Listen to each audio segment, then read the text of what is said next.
Ating simulan ng umaga ng mga balitang dapat nating malaman sa 774 Balita Ngayon. 30 minutong pag-uulat ng mga impormasyon at pangyayari sa loob at labas ng bansa. 774 Balita Ngayon. Kasama sina Joel Malasakit Mangorospe at Darlene Olanyo. Kasama ang buong puwersa ng 774 News Team. 774 Balita Ngayon. Sa himpilang pinagkakatiwalaan sa balita at serbisyo publiko. DWWW 774, your ultimate news and music radio.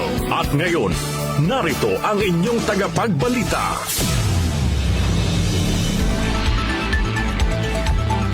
774 Balita Ngayon. Magandang umaga, Luzon, Visayas at Mindanao. Ngayon po ay araw ng Huwebes, November 14, 2024. Sa bayan po tayo napakinggan sa DWWW 774 at 107.9 DWHT-FM Dagupan. Narito na ang 774 Balita Ngayon. 774 Balita Ngayon. At sa ating po mga headlines, Dating Pangulong Rodrigo Roa Duterte hinamon ng ICC na bilisan ang investigasyon hinggil sa umano'y kaso ng extrajudicial killings. Malacanang hindi tututol kung gustong sumuko ni dating Pangulo Rodrigo Duterte sa ICC. Dating Pangulong Rodrigo Duterte nilinaw na ipinag-utos niyang patayin ang mga kriminal at hindi ang mga drug addicts. Vice President Sara Duterte hindi na umaasa na magkakaroon ng patas na pagdinig sa House Quad Committee sa War on Drugs ng nakaraang administrasyon. Dating Pangulong Duterte mangangalap umano ng 1 million pesos upang ipantulong sa mga pulis na nasangkot sa War on Drugs. Budget ng Office of the Vice President sa 2025 lusot na sa plenaryo ng Senado. Sa ating Metro Balita, 4.2 million pesos na halaga ng agarwood na kumpiska sa NAIA. Official news sa Philippine Eagle na nasa Davao na dagdagan pa. Balitang international, North Korea pinagtibay ang major defense treaty sa Russia.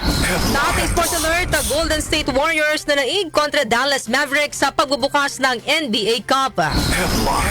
Showbiz balita, composer ng Forevermore nagpaliwanag kung bakit pinagbawalan si Joey Generoso na kantahin ang naturang hit song ng Side A. Sa ating balita ang kakaiba, isang lalaki sa Brazil kinagat ang anaconda na nakapulupot sa kanya upang makaligtas. Ang ating pong oras, 6:48 ng umaga. Kami po ang inyong tagapagbalita, Darlene Olanyo. Sa kalan pa rin, di Malasakit ng Joel Gorospe, ako po si Albert Antibo. At sa detalye ng mga balita. 774 Balita Ngayon. Hinamon ni dating Pangulo Rodrigo Duterte ang International Criminal Court o ICC na bilisan ang investigasyon kaugnay sa reklamong crime against humanity laban sa kanya. Sa pagdinig ng House Quad Committee hinggil sa war on drugs ng Duterte administration, sinabi ng dating Pangulo na dapat nang magtungo sa Pilipinas sa lalong madaling panahon ang ICC para imbestigahan siya dahil baka mamatay na siya bago pa makapag-imbestiga ang ICC. Binigyan din ng dating Pangulo na kung mapatutunayan ng ICC na guilty siya sa kasong crimes against humanity ay handa siyang mabulok sa kulungan. Yung former president ba ay willing na mag-cooperate sa investigation sa ICC? Kaugnay dito? ICC, ma'am. I'm asking the ICC to hurry up, and if possible they can come here and start the investigation tomorrow. This issue has been left hanging for so many years. Matagal, ma'am, baka mamatay na ako, hindi na nila ako maimbestiga. So I'm asking the ICC through you na magpunta na sila dito bukas, umpisahan na nila ang investigation. And if I am found guilty, I will go to prison and rot there for all time. Mamamatid na iniimbestigahan ng ICC si dating Pangulo Duterte at iba pang opisyal sa ilalim ng kanyang administrasyon dahil sa umano'y pagsasagawa ng crimes against humanity sa pagpapatupad ng gyera kontra droga. 774 Balita Ngayon. Samantala, nilinaw ni dating Pangulong Rodrigo Roa Duterte na wala siyang ipinag-utos na patayin ang mga drug addicts. Taliwas naman ito sa naging pahayag niya sa inilabas na video sa pagdinig ng House Quadcom kung saan sinabi nitong dapat patayin ang mga drug addict. Sa pagdinig ng Quadcom, sinabi ng dating Pangulo na ang ipinag-utos niya ay patayin ang mga kriminal at hindi ang mga drug addict dahil may tuturing silang biktima ng mga drug syndicate at nangangailangang dalhin sa mga rehabilitation center. Mas okay sa inyo kapag patay. Mas maganda kung patay, sir. And that's the reason why we are trying to encourage our citizens to kill all those addicts. No, not addicts. To kill the criminals. Not addicts, because addicts are victims of the criminals running the drug syndicates. Samantala, pinabulaan na naman ni dating Pangulo o ni dating Pangulong Duterte na nagtatanim siya ng ebidensya noong panahon siya panahon niya bilang piskal pa. Inihayag naman ito ni Duterte makaraang sabihin ni Laguna Representative Dan Fernandez na base sa napanood niyang video ay inamin ng dating Pangulo na nagtanim siya ng ebidensya nung siya ay piskal pa. Sinabi ng dating Pangulo na iligal ang magtanim ng ebidensya sa mga suspect pero kalaunan ay inihayag din ni Duterte na bahagi ito ng kanyang estratehiya bilang alkalde at bilang leader ng enforcement agency. Mr. President, meron po kayo sinabi nung 2016 sa interview niyo po that you have planted evidence during your time as a fiscal. Is this true? Hindi po totoo. That's garbage, sir. So yung pong nasabi niyo sa video, hindi po siya totoo. Alam ng mga pulis yan. Yung planting of evidence. Di talaga ako. Kasi Mr. President, yung po yung napanood ko at sinabi niyo po kasi. Kaya kami naman po ay, we are basing on the video that we have seen at nakita po namin yung sinasabi niyo na nagpa-plant po kayo ng evidence and we wanted to find out. Kasi yung pronouncement niyo po was construed by the members of the PNP organization that they can do freely the planting of evidence. That's illegal. And I said I was teaching them criminal law. Yeah, but the problem, Mr. President, is your announcement or your pronouncement that you have done that, yung sa planting of Kung evidence. hindi yan sa libro, sir, na tinuro ko, hindi totoo yan. Po ng pagdinig ng Quadcom sa war on drugs ng Duterte administration. 774 Balita Ngayon. Hindi naman hahadlang ang Administrasyong Marcos sakaling magdesisyon si dating Pangulo Rodrigo Duterte na sumuko sa International Criminal Court o ICC. Ito ang reaksyon ng Malacanang matapos hikayatin ni dating Pangulo Duterte sa Quad Committee hearing kahapon ang ICC na pumunta para isagawa ang kanilang investigasyon sa war on drugs.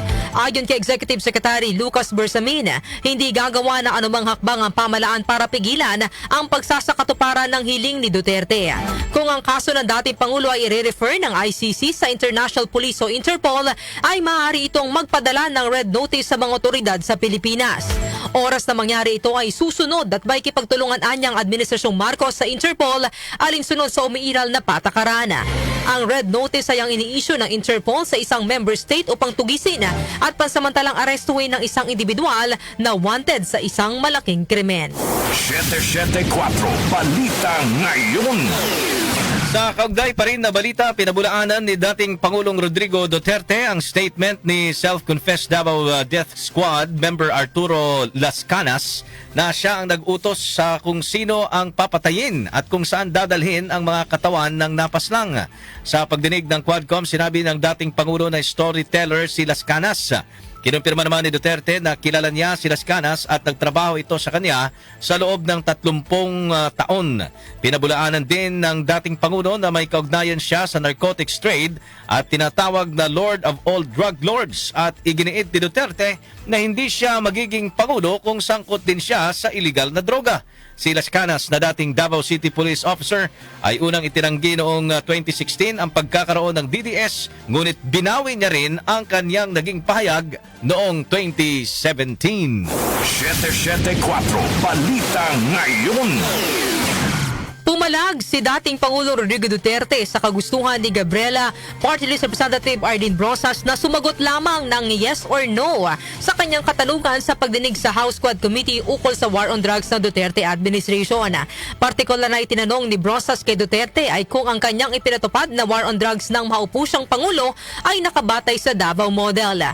Noong una ay sinabi ni Duterte na hindi niya makokontrol ang magiging pagtawag dito, ngunit iginiit ni Brosas na dapat ay yes or no lamang ang maging sagot ng dating Pangulo.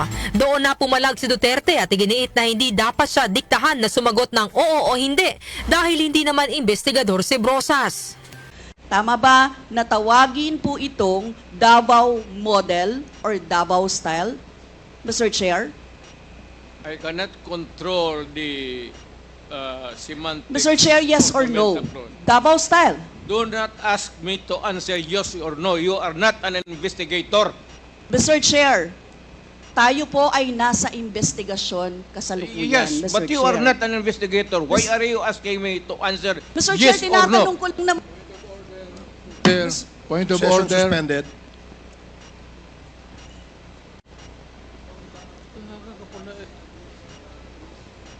Point of order, Mr. Chair. Ano ka, pulis? Sa mga naunang pagdinig ng Quadcom, sinabi ni retired Police Colonel Ruina Garma na ibinatay ang war on drugs sa Davao Model na nagbibigay na reward sa mga pulis na makapapatay ng drug suspect at nagpopondo sa mga operasyon. 774 Balita Ngayon. 3 minuto bago sumapit ang 7 ng umaga, hindi na umaasa si Vice President Sara Duterte na magkaroon ng patas na investigasyon sa Kamara kaugnay sa war on drugs ng kanyang amang si dating Pangulong Rodrigo Roa Duterte. Ayon kay VP Sara, malabong magkaroon ng patas na pagdinig sa Kamara dahil malinaw na political prosecution ang ginagawa ng mga mambabatas. Inalimbawa din ni VP Sara ang naranasan ng kanyang opisina sa pagdinig ng budget ng Office of the Vice President na kahit pa aprobado naman sa ilalim ng National Expenditure Program o NEP ay samot-saring tanong ang ibinato sa kanila na wala namang kinalaman sa budget hearing. Of course not. No, I do not expect fairness. Because it's clearly a political persecution. Nakita ko na nga, ilang beses ko na inulit, no? Last year pa lang, even if approved naman sa NEP yung budget ng OVP, pagdating namin sa House of Representatives, binanatan kami ng binanatan, pinalabasan kami ng AOM, ng COA, sunod-sunod.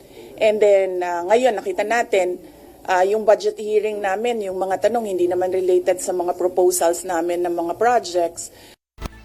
Nang matanong naman kung nag-aalala siya sa pagdalo ng kanyang ama sa pagdinig ng Quadcom, sinabi ni Vice President Sara na nakakatiyak siyang hindi dadalo sa pagdinig ang dating Pangulo kung hindi nito kaya at mahina ang pangangatawan nito. 774 Balita Ngayon. Mangangalap si dating Pangulo Rodrigo Duterte ng 1 million pesos upang matulungan ang mga police officers na sangkot sa pagpapatupad ng war on drugs sa ilalim ng kanyang administrasyon. Sinabi ito na dating Pangulo makaraang ihayag ni Laguna Representative Dan Fernandez na batay sa naging statement ni PNP Chief General Romel Marbil ay wala umanong record na natupad ang naging commitment ng dating Pangulo na susuportahan ng mga pulis na naparusahan dahil sa pagpapatupad ng war on drugs. Sinabi umano ni Marbil na mahigit 1,200 na opisyal ng PNP ang naapektuhan ng gyera kontra droga kung saan 312 ang nasawi habang mahigit 900 ang nasugatan mula July 2016 hanggang June 2022. Mahigit 200 PNP officials din anya ang nasampahan ng mahigit 300 criminal cases sa ilalim ng Administrasyong Duterte at 195 na opisyal ang nadismiss sa serbisyo sa loob ng 6 na taon. Nang matanong naman kung bakit ngayong lang siya kakalap ng pondo para tulungan ang mga pulis, sinabi ng dating Pangulo na hindi niya alam ang tungkol sa datos ng PNP.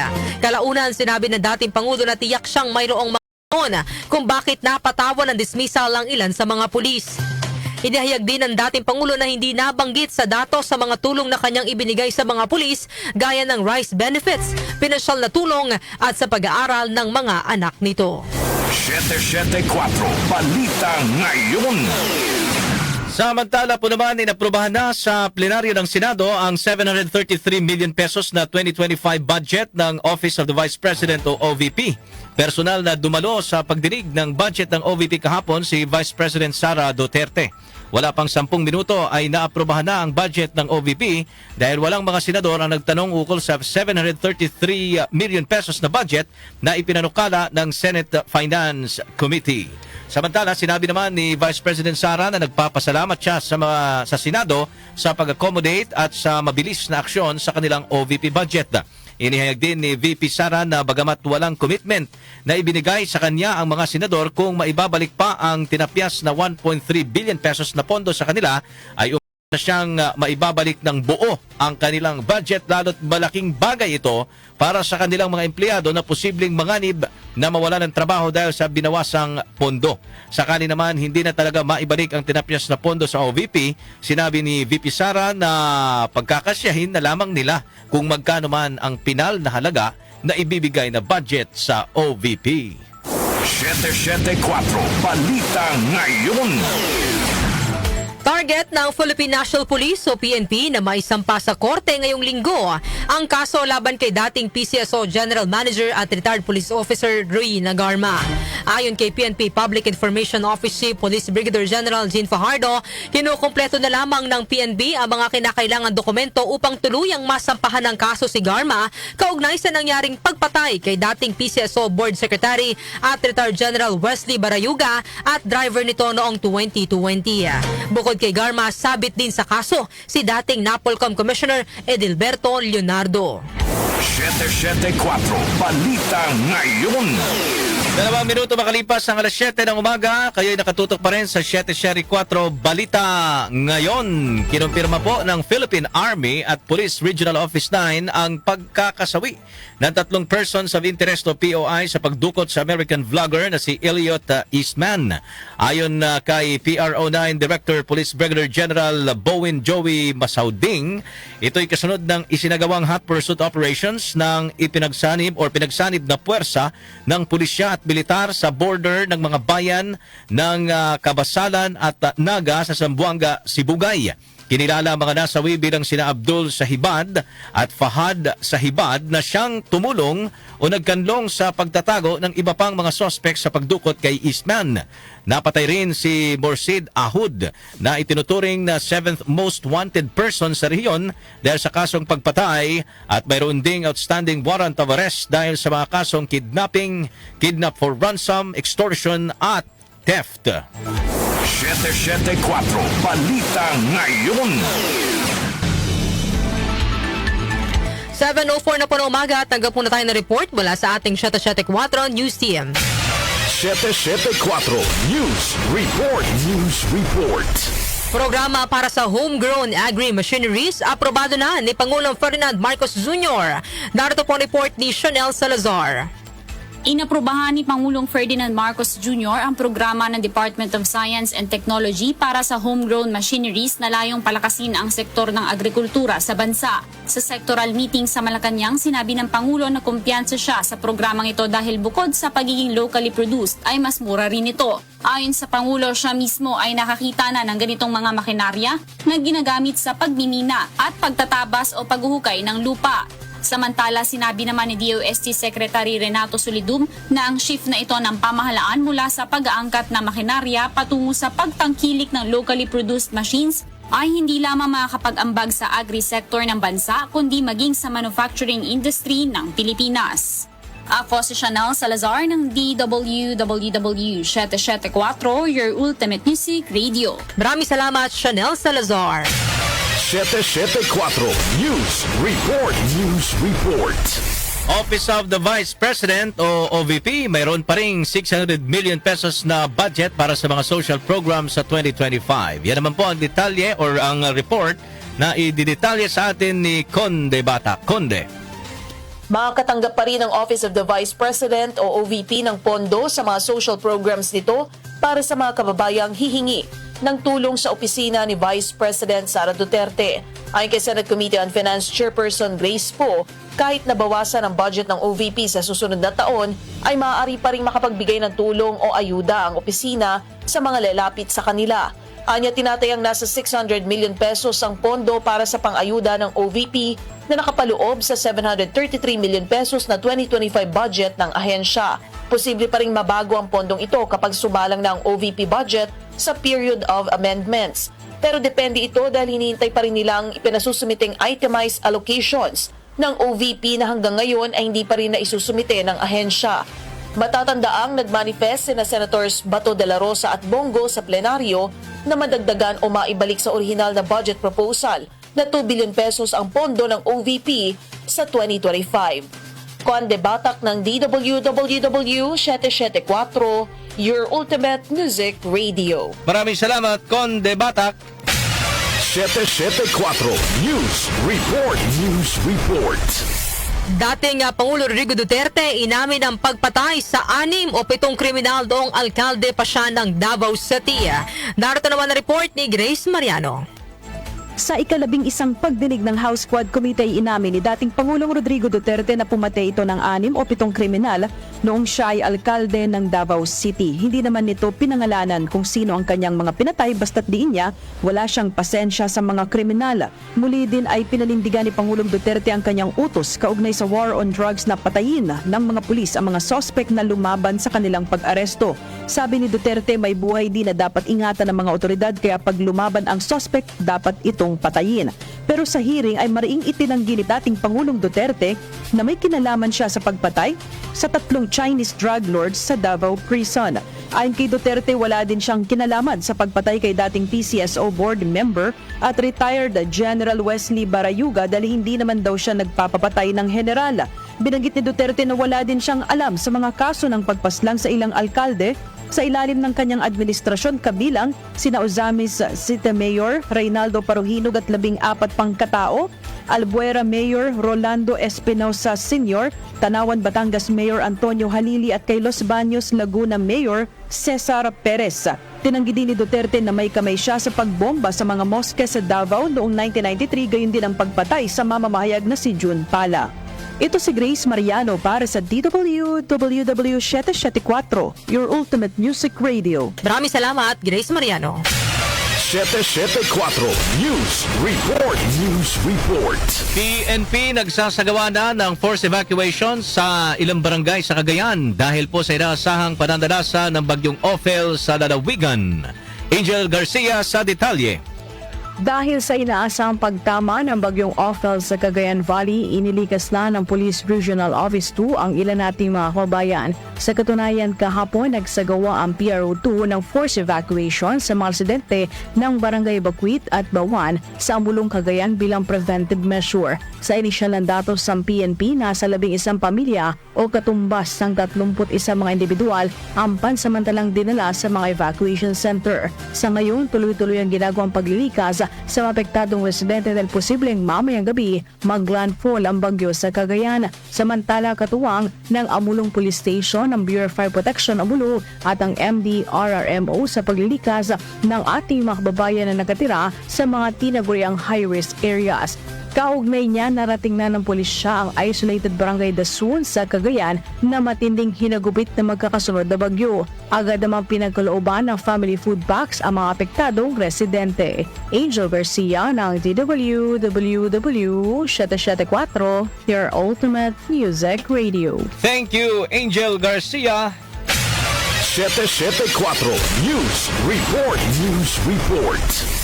Investigative and forensic capabilities palalakasin pa ng NBI. Narito naman ang report ni Gina Mape. Gina. Tiniyak ni NBI Director Henry Santiago na higit na palalakasin ang kapabilidad ng Bureau sa aspeto ng pag-iimbestiga at forensic. Ito anya ay upang mas mapagsilbihan ng publiko at mapanatili ang legacy ng kawanihan bilang pinagkakatiwalaan at iginagalang na law enforcement agency sa bansa. Ngayong araw ay pinagdiriwang ng NBI ang ika-88 taon ng pagkakatatag na may temang NBI tagapagtaguyod ng katarungan katuwang tungo sa maunlad na bagong Pilipinas. Ayon kay NBI Director Santiago, itinuturing ng kawanihan ang pagbunitang ito bilang makabuluhan at makasaysayang anibersaryo. Inaasahang dadalo sa selebrasyon ng Bureau sina Justice Secretary Jesus Crispin Dimunya at Executive Secretary Lucas Bersamina, Guest of Honor and Speaker. Ako si Gina Mape ng DWWW-774, your ultimate music radio. Maraming salamat, Ape. 774 News Report. News Report. 7:12 na po na umaga, kami pa rin po ang inyong tagapagbalita, Darlene Olanyo. At ako naman si Albert Antivo. At sa iba pang mga balita. Metro News. Metro News. Aabot sa 4.2 million pesos na halaga ng agarwood ang nakumpiska ng mga tauhan ng Bureau of Customs ni Aquino International Airport o BOC na iya sa isang bodega sa Pasay City. Ayon sa BOC, ang mga nasabing kontrabando ay idineklara bilang mahogany chips na ipadadala sana ng isang individual mula sa San Juan patungong Dubai. Nadiskubre ang mga mamahaling agarwood makaraang isa ilalim sa pisikal na pagsusuri ang kargamento na nagresulta sa pagkakakumpiska ng nasa kabuuang 5.7 kilo ng agarwood na isa sa pinakamahal na kahoy sa buong mundo. Ang mga nakumpiskang agarwood ay bibigay sa DENR para sa tamang kustodiyan nito. Metro News. Metro News. Sa iba pang Metro Balita, mahigit 800 or 800 na mga pamilya sa Maynila ang pinagkalooban ng Unconditional Cash Assistance na Department of Human Settlements and Urban Development o DHSUD. Ang naturang pamilya ay ang mga nawala ng tirahan sa sunog na sumiklab sa Barangay 105, Tondo, Maynila. Ayon kay DHSUD Assistant for Disaster Response Secretary Randy Escolango, ang bigay na tulong ay mula sa Integrated Disaster Shelter Response Program ng DHSUD. Sa ilalim po ng programa ng DHSUD, bawat pamilya na ang bahay ay totally damaged dahil sa sunog ay binigyan ng 30,000 pesos na ayuda, habang ang mga pamilya naman na bahagyang nasira ang mga bahay ay binigyan ng 10,000 pesos na tulong pinansyal. Balitang from the. Sa ating provincial news, sa Philippine Eagle na nasa Davao, nadagdagan pa. Detalye hatid ni Jonah Bakiran. Jonah. Nadagdagan na ang bilang ng Philippine Eagle matapos na misa ang itlog ng isang Philippine Eagle sa National Bird Breeding Sanctuary sa Toril, Davao City noong November 11. Sinabi ng Philippine Eagle Foundation na napisa ang itlog ng Philippine Eagle, chick number 30, makaraan ng 56-day incubation period at help-out method. Ayon kay NBBS Facility Manager at PEPS Conservation Breeding Expert Domingo Tadena, hindi naging madali ang desisyon na gamitin ang help-out method. Ngunit kalkulado ito base sa taon ng karanasan at status ng sisiw sa kanyang huling panahon sa incubation. Dagdag naman ni Tadena, makasaysayan ang pangyayaring ito para sa NBBS matapos ang ilang buwan na preparasyon. Ako po si Jonah Bakira ng DWWW-774 Ultimate Music Radio. Maraming salamat, Jonah Bakiran. Balita sa labas ng bansa. Sa atin naman po balita sa ibang dagat, North Korea pinagtibay ang Major Defense Treaty sa Russia. Yan naman po ang ihahatid sa atin ni Rosemay Miranda. Rosemay. Niratipikahan ng North Korea ang isang major defense treaty sa Russia na nagtatakda ng mutual military aid. Una na nakumpleto ng Russia ang pagpapatibay na naturang kasunduan noong nakaraan linggo matapos itong lagdaanin na Russian President Vladimir Putin at North Korean leader Kim Jong-un noong Hunyo ng kasalukuyang taon. Ito ay tinuturing na pinakamalaking kasunduan sa depensa ng dalawang bansa mula noong nagtapos ang Cold War. Inihayag naman ng state-run Korean Central News Agency na magkakabisa ang Comprehensive Strategic Partnership Treaty kapag nagpalitan na ng dokumento sa pagpapatibay ang magkabilang panig. Ang nabanggit na kasunduan ay inaatasan ng parehong bansa na gamitin ang lahat ng magagamit na paraan upang magbigay ng agarang tulong militar sa panahon ng pag-atake, gayon din na aktibong magtulungan sa pagsisikap na magtatag na makatarungan at multipolar na bagong kaayusan sa mundo at palakasin ang kooperasyon sa iba't ibang sektor, kabilang mapayapang atomic energy, space, supply ng pagkain, kalakalan at ekonomiya. Ako si Rosemay Miranda para sa DWWW-774, The Ultimate Music Radio. Maraming salamat, Rosemay Miranda. Sports Alert! Sa atin namang sports alert, the Golden State Warriors na naing kontra Dallas Mavericks sa pagbubukas ng NBA Cup. Detalye po ihatid ni Mika Fajardo.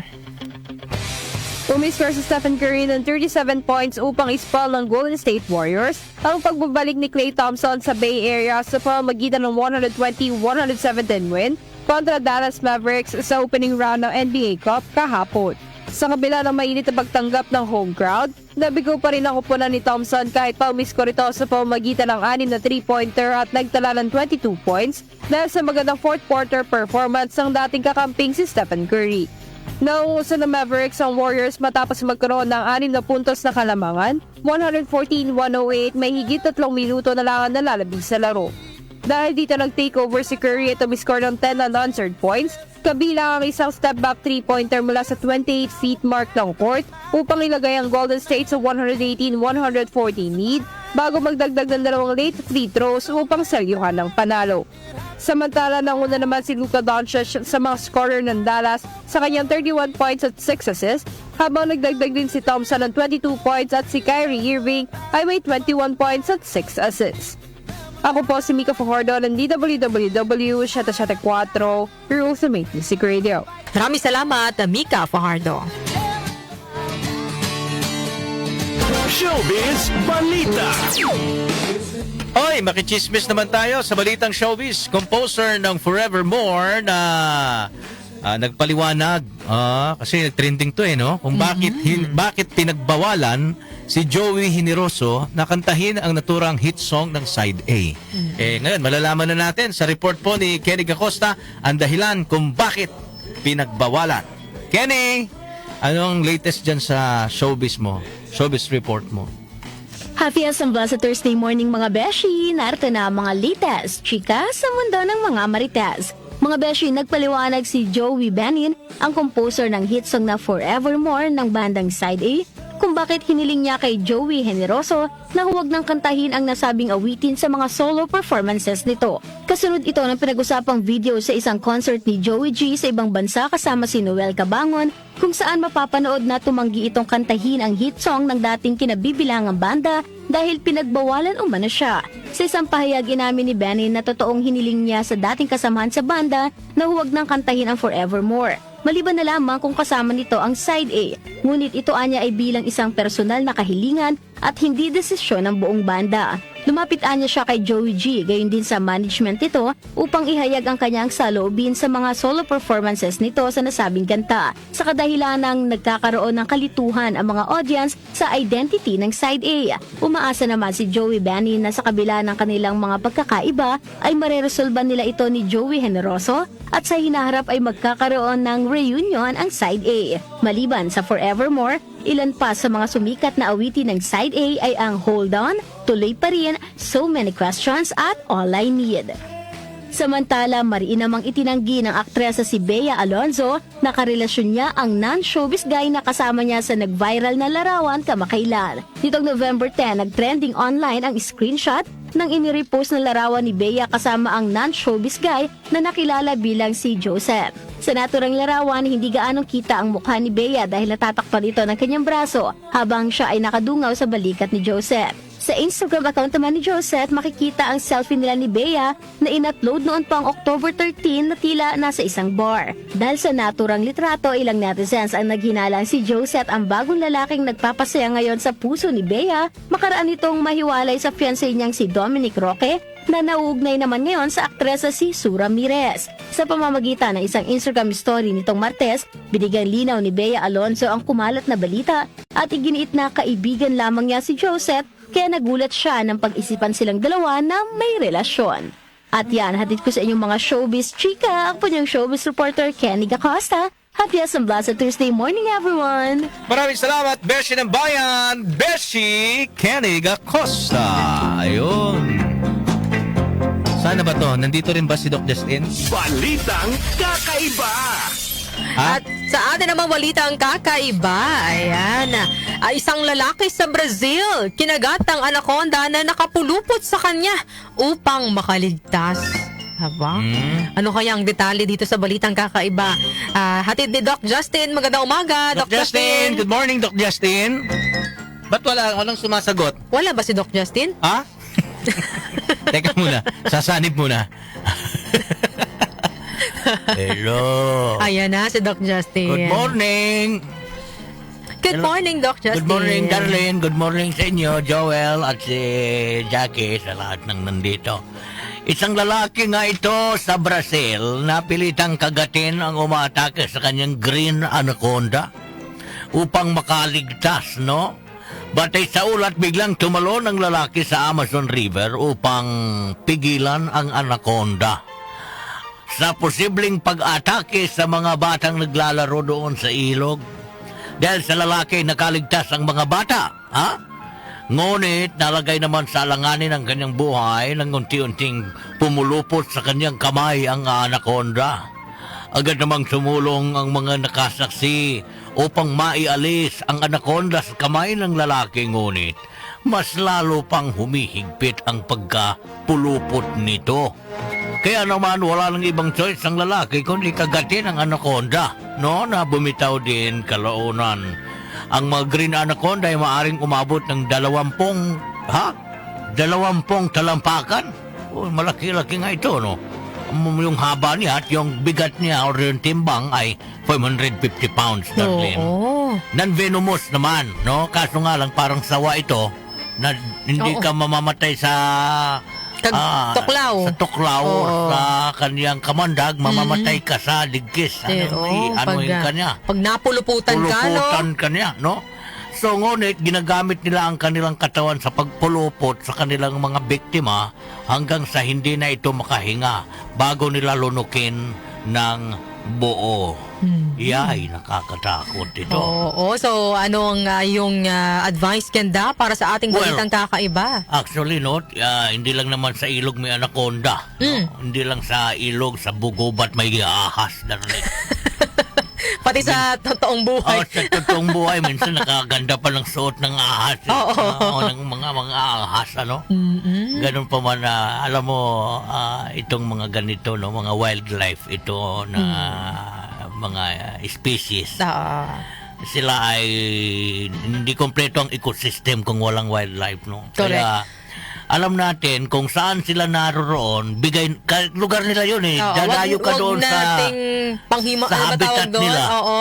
Huwag natin pasukin. Diba? Kaya nga may lugar ang mga tao, may lugar ang mga hayop. Wild animals. Kapag pinasok mo yung kaharian nila, talagang defense mechanism nila yan, Darlene. Lalaban sila. No? Kaya yung mga ganito, kay ako kung pagka nakakita ng ahas, hayaan ko lang kasi normal naman talagang may ahas, no? Huwag ka lang yan talagang pagtuklawin ka, umiwas ka na. Correct. Kasi yung iba, pagka nakakita ng ahas, gusto patayin agad eh.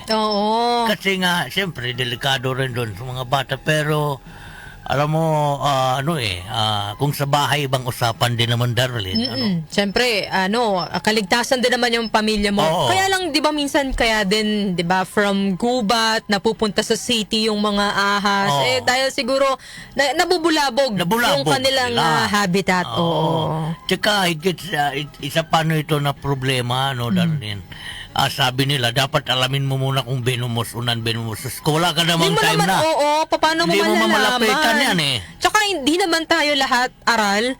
Doon sa mga klase ng ahas, di ba? Kasi di ba sabi nila, bago mo mapatay alamin mo muna kung venomous. Ang unang papasok sa isip mo, syempre yung safety mo eh.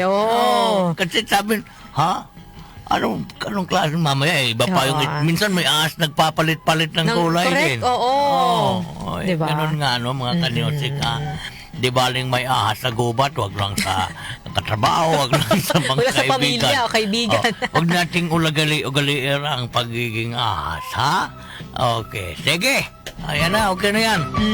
Maraming salamat, Doc Justin, para sa ating balitang kakaiba.